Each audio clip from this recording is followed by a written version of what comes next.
સવારે બાબુ ભાત બનાવીએ બફાવેલા ભાત બનાવીએ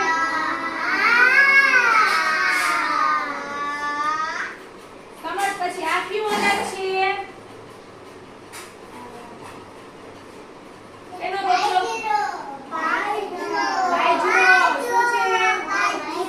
બાજરાના રોટલા ભાવે છે ને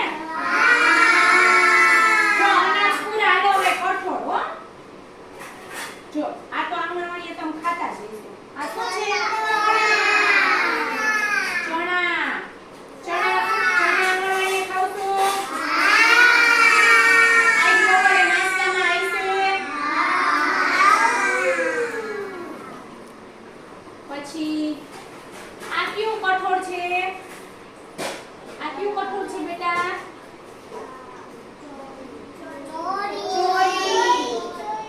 ચોરીના દાણા કઠોળ હોય છોકરી સાઈડ તો બેટા આમ દાણો દબાઈ જી કઠોળ સાઈડ પોચો દાણો એક જી દાણો એક આ દાણો કઠોળ સાઈડ પોચો કેવો છે કઠોળ કેવો છે કઠોળ છે ને લાવવામાં નાખ્યો